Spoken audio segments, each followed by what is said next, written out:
This is a presentation of Northeast Streaming Sports.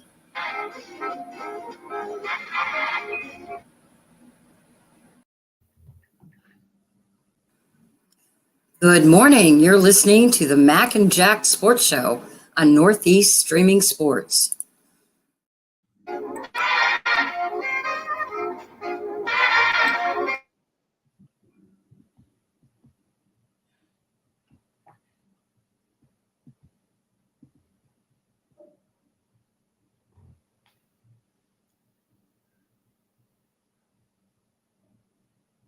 Producer, welcome to the Mac and Jack Sports Show, our Friday edition with our guest, our weekly guest, former New York Giants wide receiver on a few teams in the NFL, Byron Williams.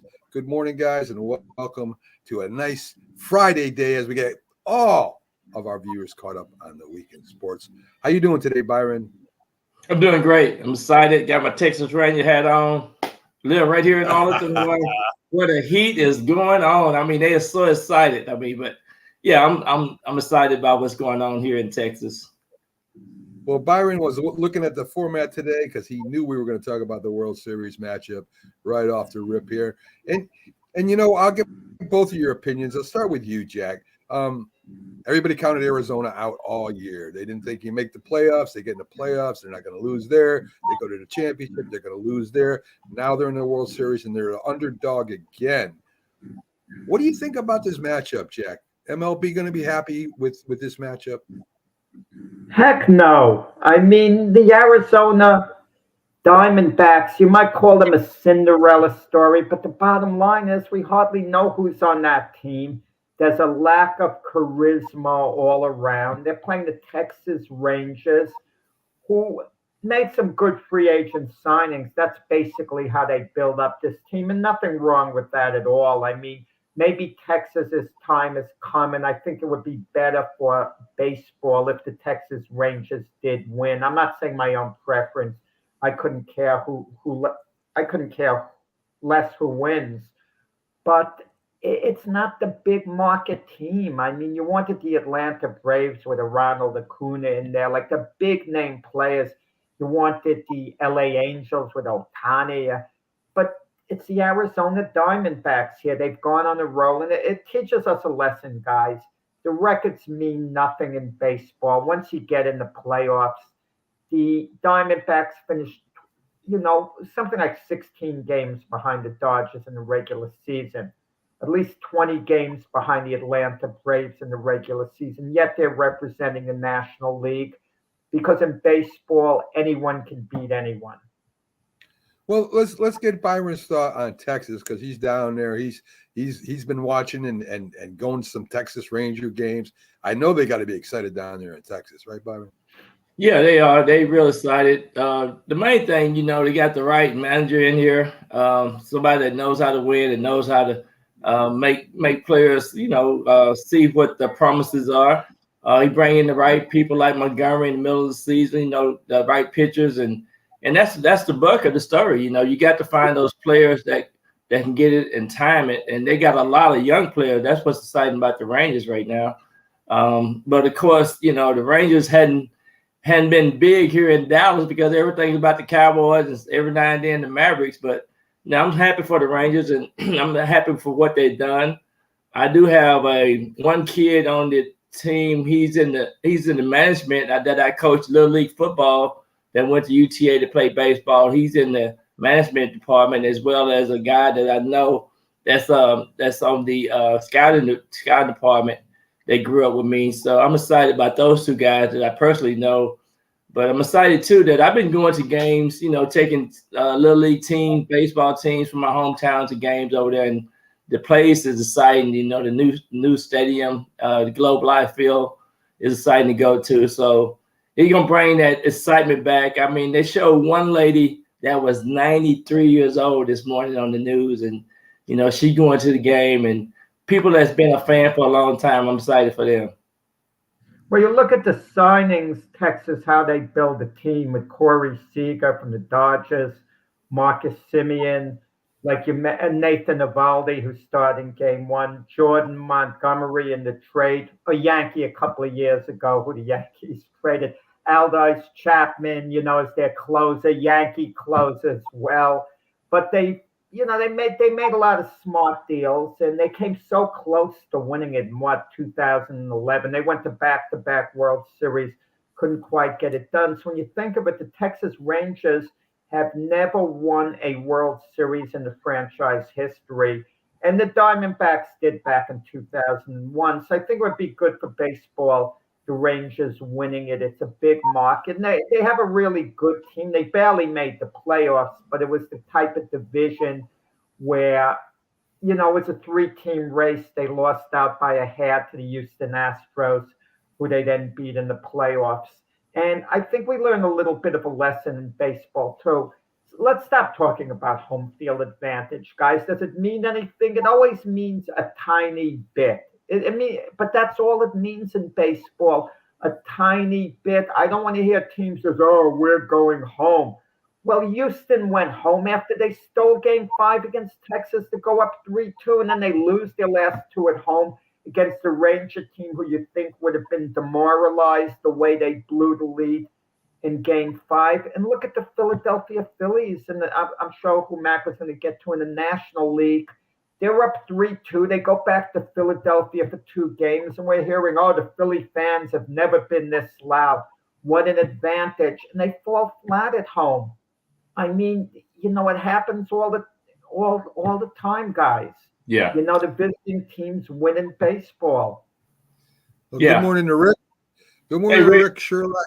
Yes, he's an avid listener over there on J&B Talking Shop, and we're going to talk about Except Jim the Jeffcoat. Vikings don't win on the road. We're going to talk a little bit about Jim Jeffcoat later on in the show. Well, first of all, the World Series, of course, as Jack said, you have Nathan Eovaldi. He's starting for the Rangers, and you've got Zach Gallen, who is starting for the Arizona Diamondbacks. Look, guys, to me, this is a matchup of power baseball versus, old school small ball baseball. Arizona's got speed. They can put the ball in play. Should be interesting if you like baseball. Are they going to have a big audience? No. And Major League Baseball's got nobody to blame but themselves for their playoff system, why this stuff is happening. You're getting teams in there that are barely over 500 that are taking on teams as the Phillies did last year, as the Diamondbacks did this year, and the Phillies and the Rangers had a better record than 500. But you're getting teams in there that are barely making the playoffs, and winning the regular season now means absolutely nothing.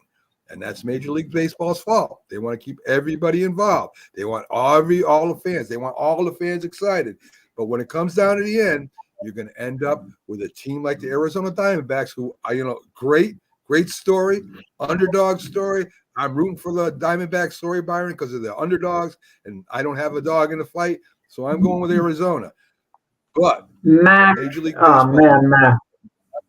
no one else to blame but themselves for this. Mac, this goes on in all sports. You of all people, the New York Giants are 2-5 in football, and you're thinking of ways for them to get in the playoffs. If they get in the playoffs with an 8-9 record, you would have a big smile on your face. Oh, they earned the playoff. No doubt about it. If we did it the old-fashioned way, just the best record in the American League against the best record in the National League, the last month of the season, so many teams would be out of it. I mean, there'd only be 2-3 teams in it. There wouldn't be much interest. This is a way of keeping interest, and you reward the teams, the top 2 teams with the best record, by giving them a bye and giving them a better chance in the playoffs. You can't have it, Jack. You can't have it both ways. Listen, NFL is 10 times more popular than the MLB, so that's apples and oranges right there. The NFL, it destroys. I mean, it will outdo the World Series. A regular Sunday game will get more views than the World Series. That's just a fact. So you can't compare the two. Secondly, if you want the best teams in the World Series, you have one wild card the way it used to be, and you'll have the best teams in the World Series. If that's what you want.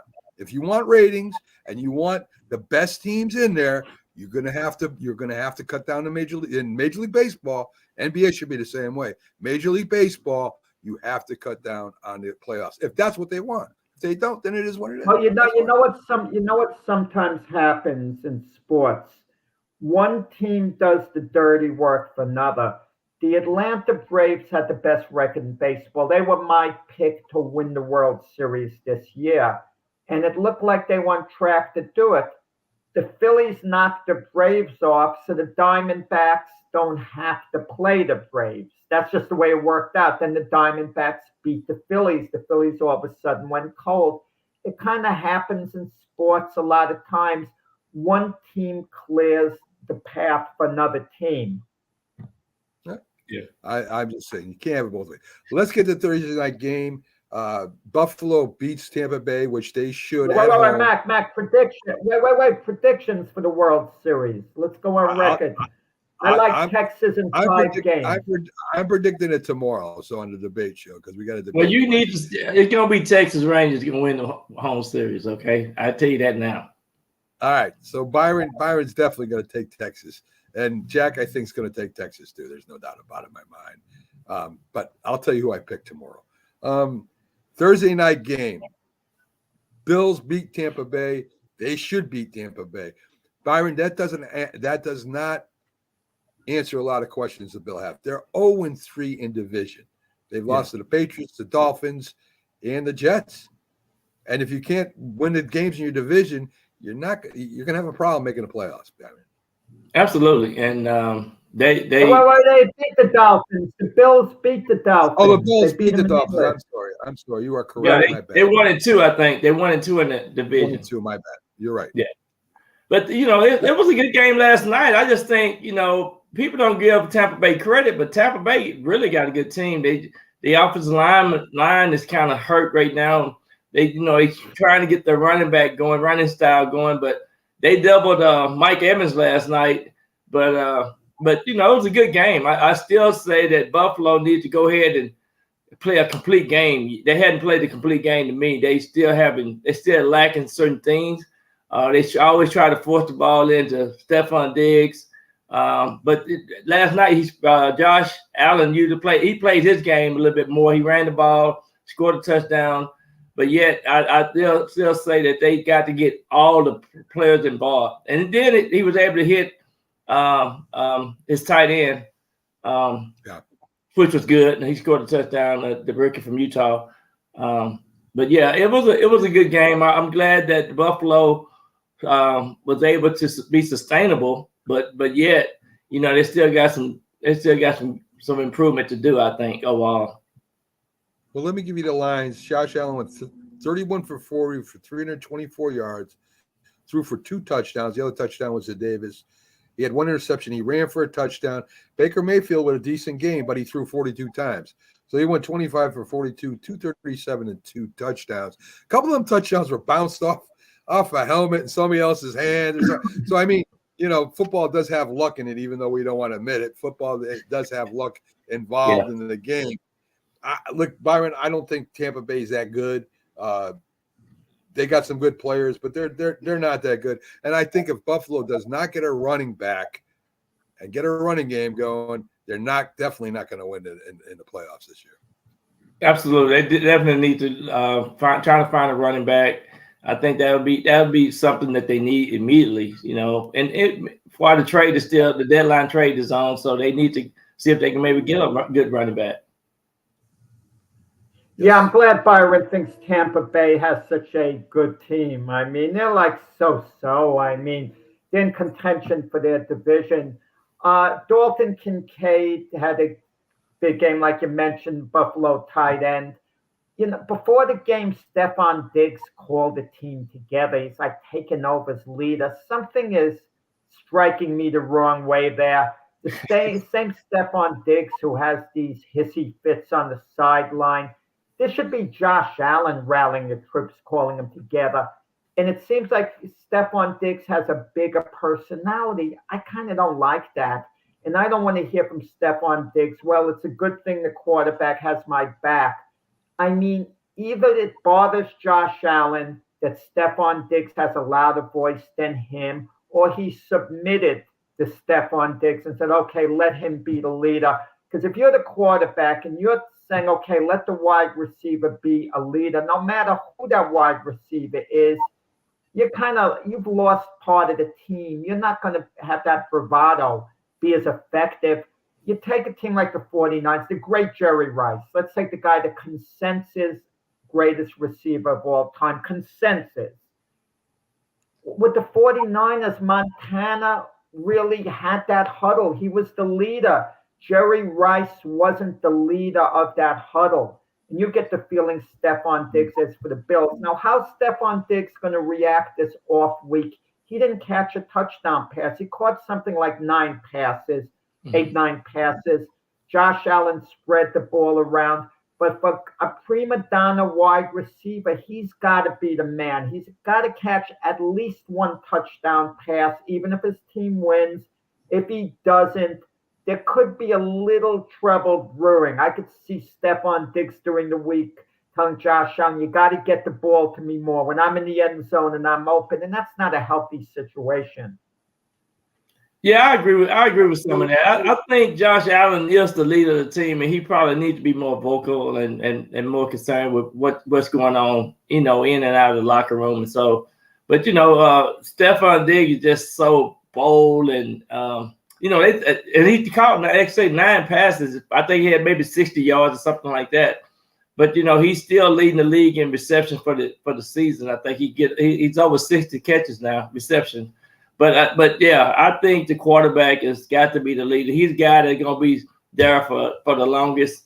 And he's the guy that's getting the highest paid. He's the highest paid player on the team. So they definitely need to make sure that Josh Allen is leading the troop and talking the concerns or the matters of what's going on, on and off the field for sure. Good morning, Jason. And just because he's loud and doesn't mean he's the leader, Jack. There's a lot of quarterbacks that aren't vocal. I mean, was Michael Irving the leader of the Cowboys? I don't think so. I think Troy Aikman was the leader of the Cowboys. No, he was never perceived as a leader of the Cowboys. Michael Irving. I know, and I don't think Stephon. No. Only perceiving Stephon Diggs as the leader of the Bills is you right now. I don't. Josh Allen is one of the best quarterbacks in the league right now. He is not submissive to Stephon Diggs. He's the quarterback. If he was, he'd be trying to hit Stephon Diggs with every pass. He's not. He's just, that's his personality. He's kind of laid back. He's kind of like Eli Manning was. You don't have to be a loud, a tough guy to be a leader in football, Jack. You don't have to do that. And then plus they got the C's on their jersey. I guess people thinking since he got the C's, he's the captain. But that's supposed to be voted on by the players in the locker room anyway. Yeah, he's just he's a very vocal dude. Listen, I don't like his antics. I don't know if I would put up with his antics. If I was quarterback, I'd tell him to probably shut the hell up. But I'm not. That's the way Josh Allen is. If you have that type of relationship, Patrick Mahomes could say that to a Travis Kelce, for example, because the two of them are very close. He could say, shut up, Travis, I got the huddle. Because they're friends. It depends on the relationship that you have. And keep in mind with Stephon Diggs, there was difficulty at Minnesota. There's a track record there. That's what you kind of have to keep in mind. He hasn't been with the Bills his whole career. He wasn't drafted by Buffalo. He didn't. If he came up with Josh Allen together, it's that kind of special relationship. Jim Jeffcoat was the leader. Jim Jeffcoat was the leader of the Cowboys. Yeah, he was. Byron, I'm surprised. I'm a little disappointed in you, Byron. You were brought in to help Jim Jeffcoat with his weekly picks on our Sunday show. Jim has went from bad to worse. He was 0-4. 0-4 with you advising him. He don't listen. I went 1-3 and I gained ground on Jeffcoat. He don't listen. Folks, he don't listen to me. He don't listen to me. Folks, for those of you who don't know, Jim Jeffcoat is a 2-time Super Bowl champion of the Dallas Cowboys. His real name is James, and he's we were talking before. Now, listen, this is what Jim said. Now, we do our picks every week, folks, on a Sunday football show, and on J&B Talking Shop, they also do their picks. Jim was telling me, Jack, this was his reason why he's so bad. he didn't know that we were picking against the spreads. Now, since the beginning of the year, Jack, what have we been doing? Well, Jim thinks if a team's favored by 15 points, he puts them down as most likely to win, and he wants credit. Right. I don't know what that means, but yes. So we've been doing this all year, and Jim has come out and said the reason why his record is so bad is because he didn't know that we were picking against the points. So, which now he knows. He said he'll get better. We'll find out as he's so far down. Jim is so far down. He should quit this year in order, for future considerations. Work out some type of deal.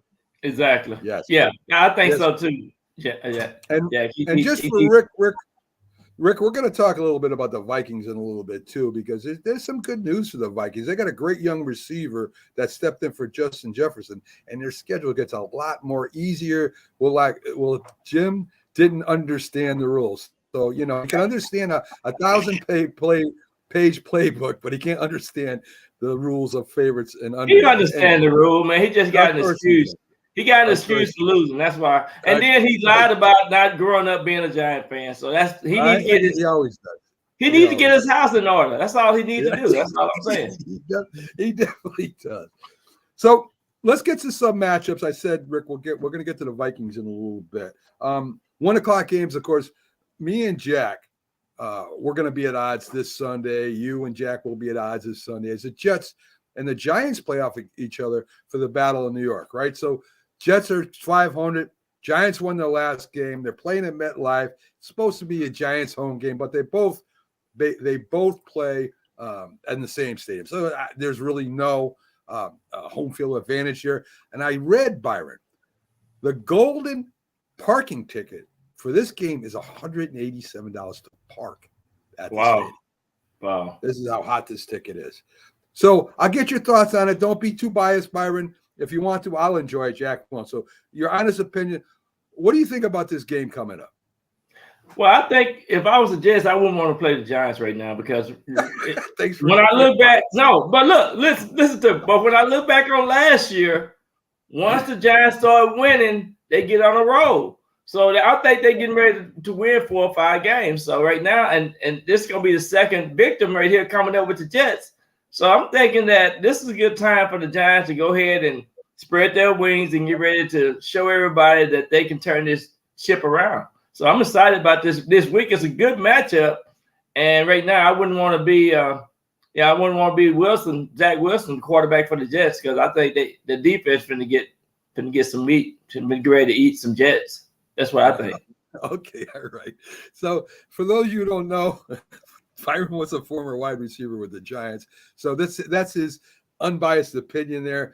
Listen, I know Jack has a different perspective. I'm in the middle here. Listen, I think that the Giants can beat the Jets. I think the Jets can beat the Giants just as well. Defenses, I think the Jets are a little bit better. The Giants defense is coming on. 2 good running backs, 2 backup quarterbacks. It's going to be a tough game. I think Taylor has a little bit more experience than Wilson. That's where we might have an advantage.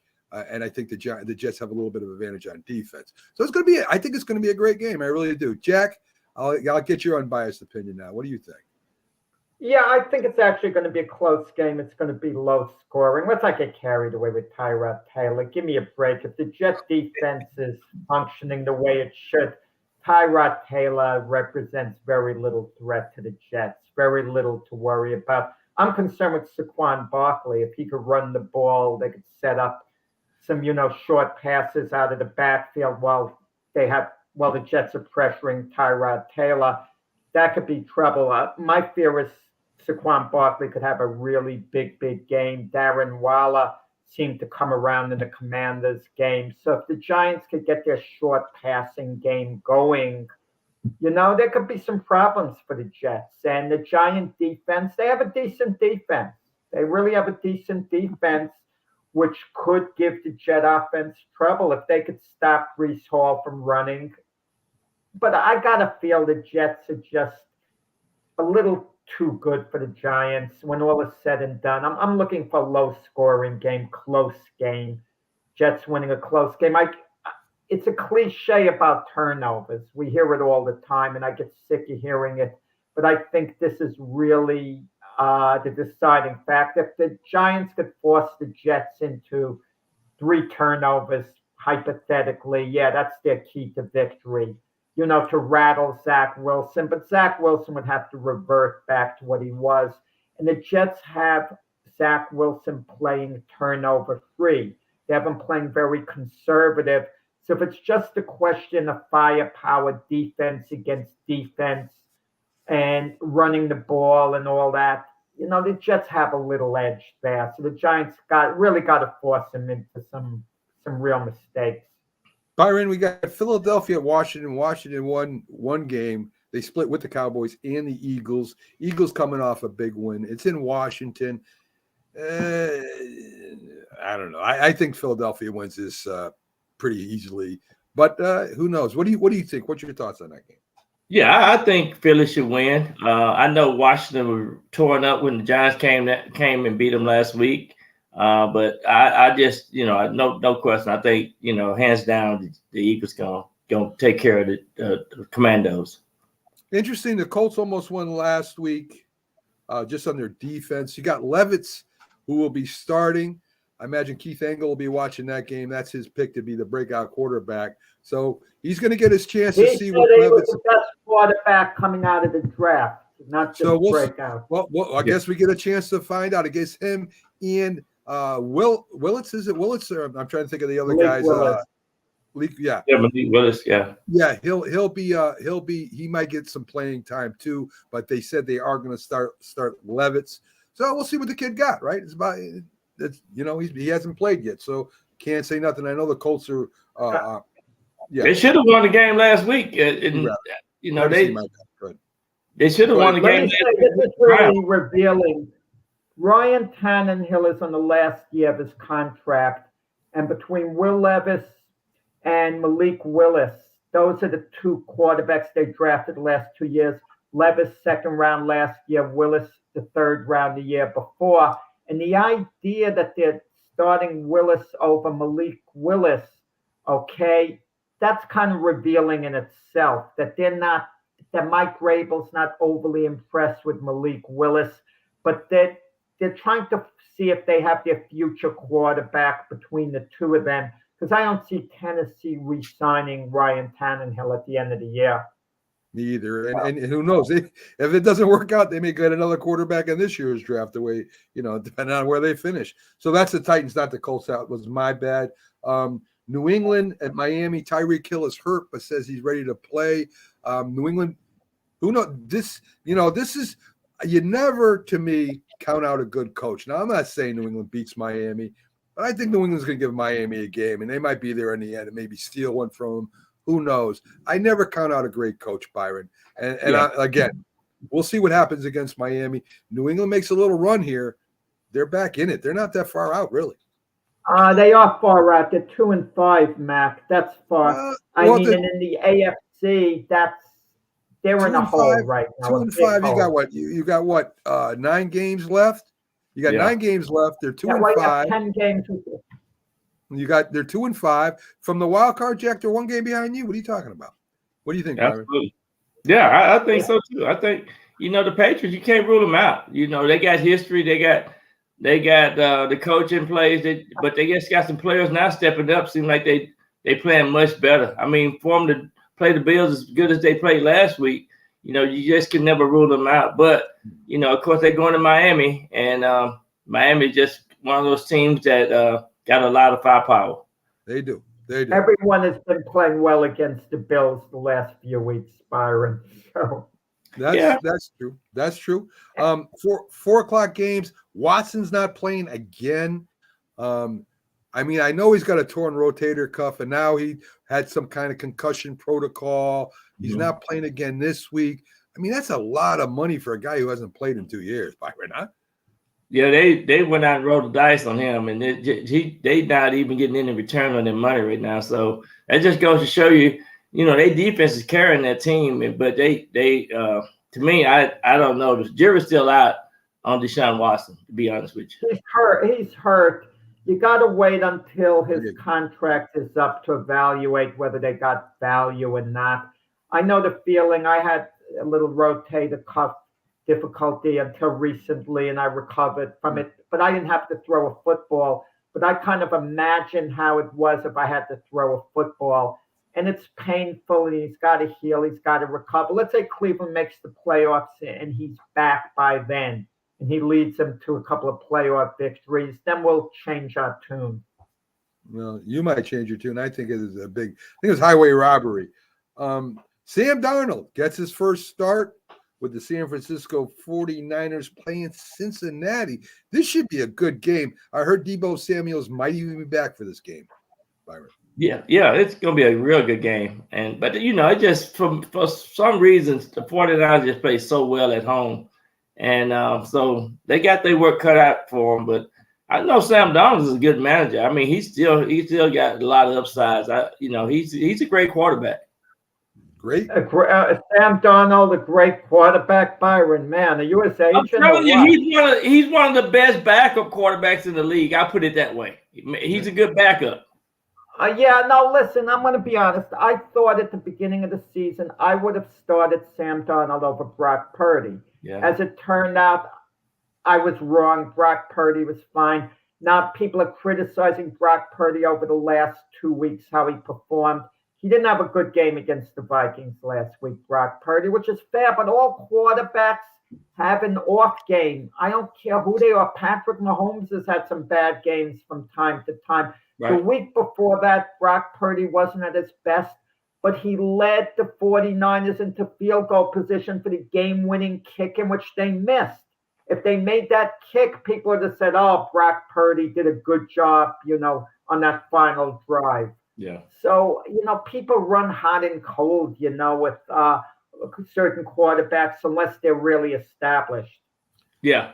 And with me, Sam Darnold been around long enough to know what he needs to do. He done seen the game from our perspective. So I just think he's gonna come in and have a good game. That's my opinion on that, though. I mean, listen. I think so. I think he could run that offense well. It shouldn't hurt San Francisco because people who don't know Purdy had a concussion that they didn't know. He played the whole game with a concussion doing that tush push there where he got hit right in the head on head with the middle linebacker for the Minnesota Vikings after hitting the head with one of his players. So the tush push isn't working for everybody.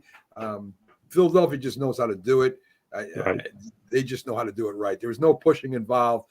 There's no running by the quarterback till the end. They just know how to do it. So Jalen Hurts bench press over 600, squat over 600 some pounds too, though. That's true. But if you watch it, I was watching the tape, Byron, as I like to do, and he just lays on the guard. The guard goes forward. They push him. He doesn't even struggle till the end. When it stops, then he starts driving his legs, and he can pick up 5 yards on that tush push. I mean, they have it down to a science over there. A little guy like Purdy and trying to run hard, he just gets wild. But anyways, so that's going to be, to me, I think that might be one of the better games of the week. Cincinnati versus San Fran. I want to say this: Jim Jeffcoat picked the Bengals, so I told him the 49ers gonna whoop up on the Bengals, but he picked the Bengals. All right, we'll see. To win this game. I picked the Bengals to win the Super Bowl, and I'm sticking with my prediction. I don't back off. I'm not like Mac, who changes week to week and says, "Oh, this is my pick," and then the week before the Super Bowl, he said, "Just as I predicted." Yeah. Hey, you think Matt? Sometimes he put his hat on the wrong side, don't he? We got a whole Mac accountable. Oh my God! Win the Byron, Super listen, Bowl I stand up for you all the time, and I get thrown under the bus. Oh my I had God. to say that, man. That's cool. I'm just kidding with you. So as I was talking about with Rick before, Minnesota, who's been counted out, right? They now have a couple wins or a few wins now on the season. They're coming to a patch. Now listen to these teams that they got coming up. They're playing Green Bay. Green Bay's not playing that well. Then they got Atlanta. Atlanta's still out of power. Then they got New Orleans, still out of power. They play Denver and then Chicago. Man, they could go on a run right now, and if Detroit has a hiccup, catch up to Detroit, but at least put themselves in a wild card opportunity. they're in a good place right now. It's not like they're playing some of the best teams in the league. So, we count the Vikings out early. I don't know. We'll see what happens. Let me tell you, the other teams are looking at their schedule and they see the Vikings on it and they're licking their chops too. They're looking at that as a game that they, think they should I win. don't know if they're licking their chops after they just got done beating up the 49ers. They may not be licking their chops right now. So, Baltimore, we have an overreaction in sports, right? Somebody wins and they're the best. Somebody loses. What's wrong with them? What? Mm-hmm. So Baltimore was not even the top 5. Detroit was. Baltimore spanks Detroit badly. They jump in the top 5. Detroit's knocked out of it. This NFL, especially in the NFC, you have a very, I'm not going to say weak. It's not a great conference. I think the AFC is tougher all the way through, Byron. I'm not talking to the top. I'm not talking about the Eagles and the 49ers and maybe the Cowboys. I'm talking about all the way through. I think the AFC is stronger than the NFC. So when you get a matchup against Baltimore, against Detroit, or maybe you have a Cincinnati playing at Detroit, you get to find out a little bit more about the differences between conferences. And sometimes you just get whooped, right? Sometimes you just get whooped. It might be that I think it's a little bit more the AFC is just a little bit stronger than the NFC. Yeah, no doubt. The AFC is through and through. They are the better side for us, week to week, because they can expose you and see where your weaknesses are, and then they can upset you. That's a good thing about the AFC. Okay. Jack's fans are coming in now. Joey, how you doing? Good morning to you too, buddy. Hey, Joey. Listen, I think overall the AFC has a better, from top to bottom, has a better conference. So let's talk a little bit about Puka Nacua, the wide receiver for the Rams, rookie, breaking all kinds of records. I know being a wide receiver, you got to appreciate a young kid who nobody knew. Nobody knew this kid coming out. I never heard this name until he started breaking all these records, Byron. I don't know if he's from a big school, a small school. I just know I never heard, because I would remember this. This is, the name is very different. But man, is he playing football for the Rams? Yeah, and when the season got kicked off, he came in and started playing for Cooper Kupp because he was injured, and he just took off. And the kid I forgot what college he's from, but he's been very consistent over the years. He's been doing the same thing year in and year out. And I'm excited to watch him, see how he's gonna finish up. But now the good thing about the Rams, they can put Cooper Kupp in on the other side and put him on the other side, and they can really give the defense a lot of fits this year, and that's exciting to watch. But the Steelers had that number this past weekend. I mean, just the kid is. Jack, did you hear about this kid before the draft? I never. No, it was a non-name. But sometimes you get a situation where a player becomes much better he's much better at age 22 than he was at 20. You have some players who are much better at age 26 than they were at 23. And it's so hard to project. We always want to project the player's potential, but sometimes you can't do it. Sometimes a player all of a sudden just takes that big leap and he becomes better. And there's no way of predicting that beforehand. Cooper Kupp being out as well kind of helped because it made him a target that he normally wouldn't have been before. That's a good point. And that style of offense, they give the inside receiver a lot of options on their pass routes, which was good. All good points. Good for the kid. Eagles trade for all-pro safety. The Eagles do not sit down. I mean, they are, boom, soon as something happens, they're out there trading. They pick up Kevin Byard, all-pro from Tennessee Titans. I mean, I love the way they do business over there. Speaking of the trade deadline, Byron, anything that you hear that you think's going to happen? They were talking about Derrick Henry and a couple other guys this week, but even the linebacker for the Vikings, I don't see them getting rid of of the linebacker for the Vikings. But because now they don't turn their season around, they when you start winning, seem like they don't talk about their trade line that much. But the teams that probably need a player or two, you know, they're gonna probably make some things happen before the deadline happen. And you can see it coming for a couple of teams. But Derrick Henry name was out there a lot because of you know, some teams might need some running backs. Yeah. I heard Tennessee's pretty much open for business. They get a good offer for, you know, for him or Hopkins or whatever, any of the players really. They're ready to go. They're ready to go into rebuild. So you know, their teams are welcome to call. You're welcome to call, Byron. Jack's welcome to call anybody that has any interest in any of these players. A lot of Bills, and not so much, you know, they won, so the Bill fans are happy. Mafia's happy. The Bill babes are happy. They're all happy over there right now.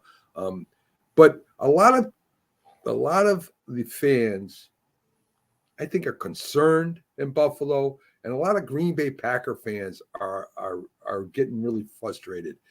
Byron, you know, they're so used to winning, and when you're used to winning, you know, and you get a new kid in there, or all of a sudden your team starts doing things that you're not, you know, you're not familiar with maybe, and they get very frustrated, and they start calling for the coaches to be fired and the quarterback to be benched, and it really happens more for teams that are successful, Byron. So yeah, go ahead. No doubt. You know, Green Bay so used to winning. You know, those fans up there, you know, they really are sick right now. You know, and so they second guessing Jordan Love and saying, what do we need to do to get back on track? And so that's definitely some of the things that's mainly the concern. You know, and you know, you get to losing, you get to point fingers, and so you got to make some drastic changes and decisions. You know, you got to make sure that you can turn the ship around. Yeah. Byron, I'm not sure how the fan base is feeling in Green Bay. I'm not there, and I don't get any sense one way or the other what they're thinking. But they had to know this is a transitional year for them, that they weren't going to contend for the Super Bowl like they have in past years. Aaron Rodgers left, and I think the key thing was Jordan Love's development, for him to show he's their quarterback of the future. And right now, I think the jury's still out, that they're not sure, and they're not happy not being sure. I lived the same thing as a Jet fan with Geno Smith. He took the Jets to an 8-8 record one year, and when the year ended, I had no clue whether Geno Smith was their quarterback of the future, meaning you run it back with Geno Smith the following year, and then it became apparent he wasn't. So we kind of wasted time in that sense. And with the Packers, what do they do at the end of the year if they're not sure whether Jordan Love's their future quarterback? Do you move on from him? Because if you do and he's good with someone else, you never live that down. But if you do run it back with them, you're kind of wasting time. You're wasting another season. Yeah, absolutely. And you know, and one thing I can say about Green Bay, they got a system in place. And right now, I don't know if Jordan Love is the answer to the question of that system to carry over to the next. So they might be looking for a trade, or might be looking for a certain type of quarterback to come in and build, because they're never on the bottom of the NFC North division. They've never been on the bottom. You know, that's been Chicago here the last in the last couple of decades. But you know, Green Bay usually gonna be first or second place in that division. Well, and I think also it's what you invest in a player. Green Bay's invested a lot in Jordan Love. They moved up in the draft to take him number one. And ultimately, they had to move on from Aaron Rodgers because of the Jordan Love situation. They couldn't keep Jordan Love on the bench forever, because then he was going to sign elsewhere when he had a chance.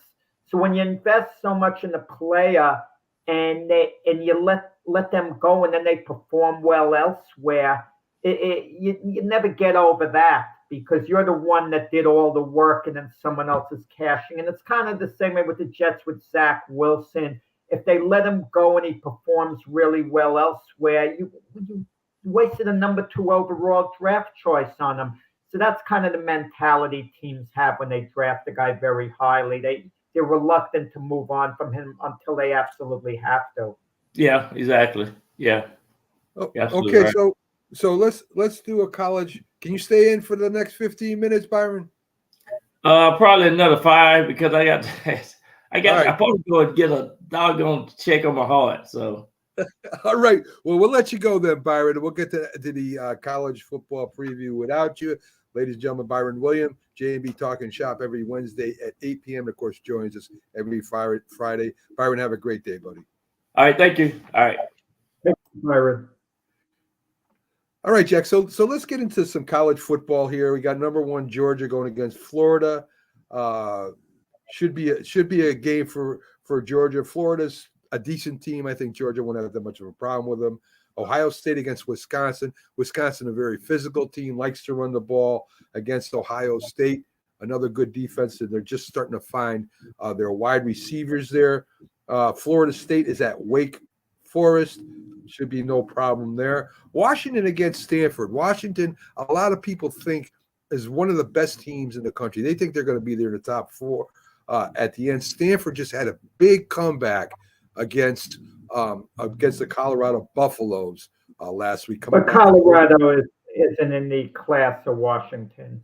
Not at all, but it is a big win, right? It is a momentum-building win, I think, coming back in overtime, all the way back in and the fourth. To fall behind 29-0 to Colorado. I mean, we talk about their comeback, but how do you fall behind 29-0 to a team like Colorado? It's not a bad team, but certainly not any type of contender for national championships. So that's a red flag. But kudos to Stanford for waging that great comeback. No doubt, and I agree, but Colorado does have a unbelievable offense over there. You got Oklahoma against Kansas, old rivalry. Oklahoma at number 6 right now. They kind of got shocked a little bit last week, Jack. I think they'll bounce back and play pretty well against Kansas. I expect them to win. I don't think BYU versus Texas. BYU normally has a really good offense. Texas, who I thought was the best team in the country at one time, fall to number 7. I don't see no problem with Texas versus BYU. Oregon is playing Utah, another team that likes to run the ball. They do have a little bit more passing this year, very physical team. I don't think Oregon has any problem with Utah. And then you have Indiana against number 10, Penn State. Penn State loses to Ohio State, Jack. They get knocked down from 6 to 10. Is there any kind of fold up here? Does Penn State bounce back? Coach's job in trouble? I mean, how does Penn State react after losing? Mac, I'm looking at the odds here. Penn State is favored by 32 points. So you're saying 32 points over Indiana. Now, Mac, if we're to bet, I would probably give the points because something bothers me when a team is favored by 32 points because it's too tempting to take the points, too easy to take the points. Right. 32 points. Why are they even playing? So you're Who saying makes these matchups? 32 points.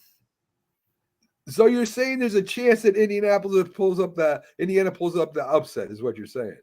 No, not win the game, but I mean, if I had to bet, how can you not take 32 points, Mac? Listen. How can you not take 32 points? But with that said, I would probably give the 32 points because it's a ridiculous amount of points. I don't know what the record is. If someone asked me this question, I wouldn't be able to answer. What is the biggest point margin in NCAA history? Which college team has been favored by the most points ever in any year? I have no idea, but I couldn't imagine it being more than like around 40 points. I don't know. I mean, you got a lot of schools that go up to play the big boys for money, you know. So yeah, like Penn State, I forget who went up to play. Oh, UConn went to play Penn State and got beat 63-0. I imagine the point spread was pretty high than that. I love my Air Force team right now. Moved up from 22 to number 19, still undefeated. They're playing Colorado State, Jack, a really good team. Colorado State is a good team. If Air Force beats Colorado State, they're going to move up again, Jack.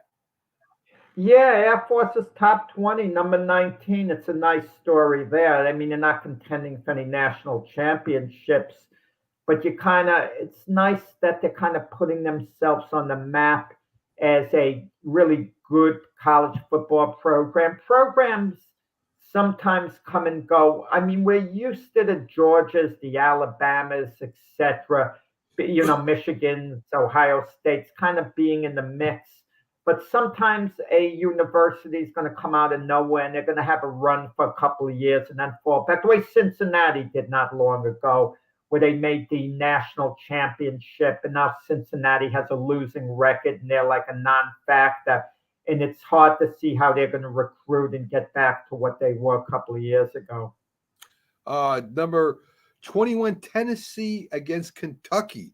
Another rivalry that's been going on forever. Tennessee's trying to get back into the top 20 again.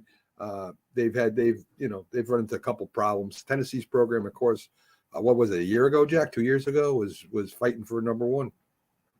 Yeah, Peyton Manning said years ago about Tennessee after he left, long after he left, shortly after he retired, that he didn't understand people using Tennessee coaches maybe as a stopover.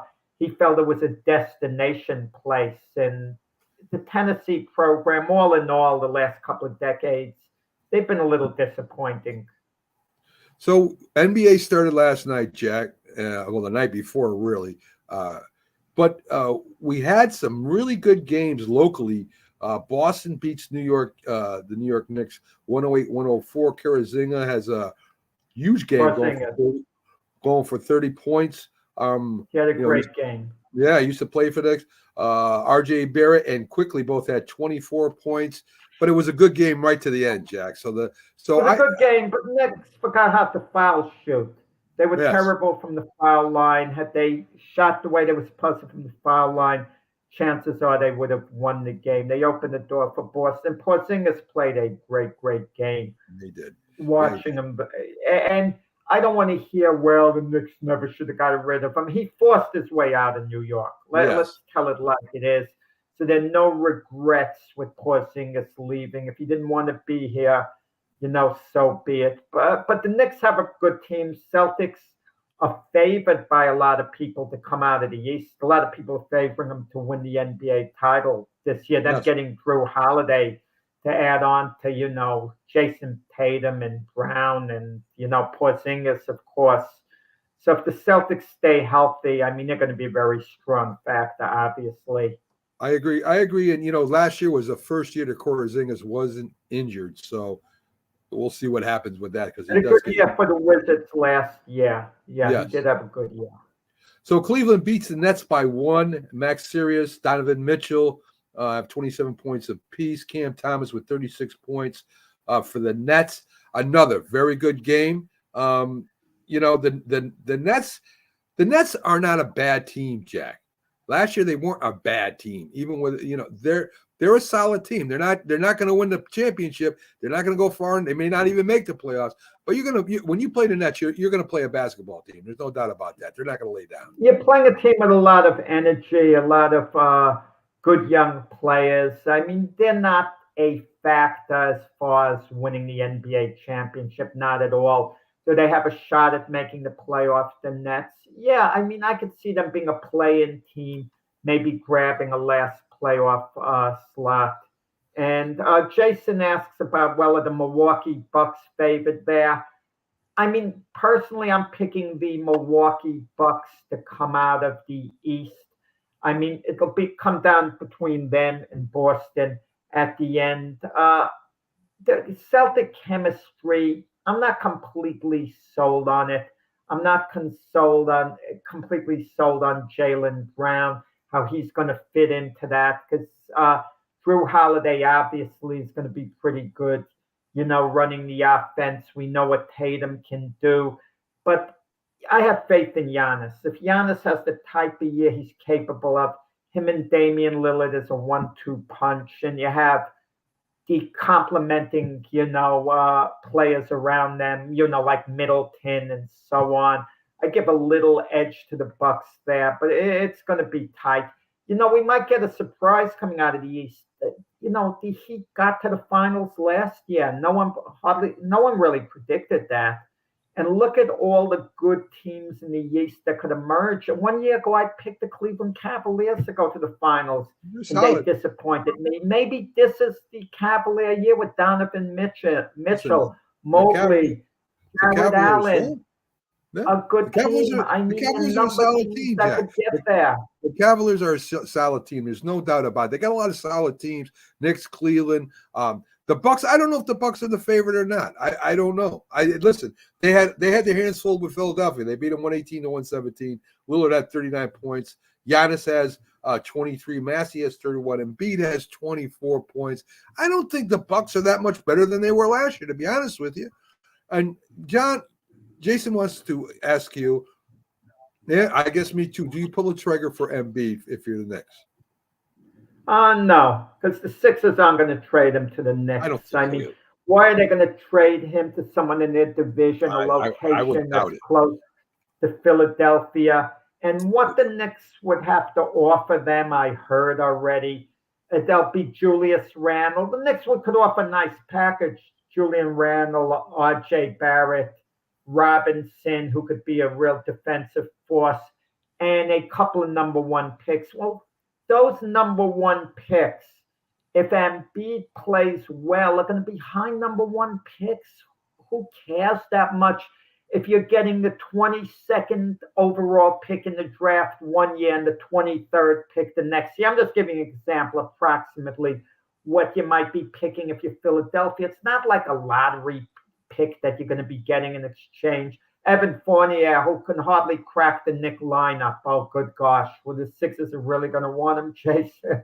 Not that he couldn't help a little, but and for the Knicks, I'm not that sure I want to make the deal, because after Jalen Brunson, what complementary pieces are you going to have for Embiid? As we see with Philadelphia, without the supporting cast, Embiid can't get the team over the top. I mean, hardly any player can get a team over the top without the supporting cast. The Knicks wouldn't have it if they made that deal. I think if you're the Knicks, you count on Robinson to keep improving, become a big defensive force. You count on R.J. Barrett to get better, possibly become a star. And, you take your chances that way. But listen, if I'm the Knicks, you have my attention with Embiid, but I don't think the Knicks in a do-or-die situation to go after Embiid. I agree with you, Jack. I don't know if it really helps either team, to be honest with you. I think you're trading, water for water. It really doesn't. I don't think Damian Lillard makes the Bucks better than they were last year either. Maybe a little bit scoring, but they're not better defensively than they were last year. And the Bucks always had a great defense. So I don't know. We'll see what happens. We'll see. I still think the Celtics are the best overall team in the East Conference. Bucks are second, maybe Philadelphia, then the Knicks, or you could throw Cleveland in there if you want. I mean, it's pretty close. Maybe the West is a little bit better again this year than the East. I'm not sure. We'll see how it plays out. But it's exciting. We got football, we got college basketball, football happening. We got we got a lot of sports happening at once. The World Series is finishing up. Very interesting, intriguing series to me. If you like baseball, small ball versus Powerball, we'll see who wins. I mean, anyway, folks, thanks for joining us. Great having you all listening and making comments and everything. Glad to have Jim Jeffcoat on viewing with us too. Thanks to Byron. We'll be back tomorrow with the Mac and Jack Sports Debate Show. Me, Doc, Jack. Maybe Pags will be in, the Philly sports guy. And Sunday, the big football show, our end of the week fun that we have with Jim Jeffcoat and a lot of different guests. So join us for that too, all at 8 o'clock.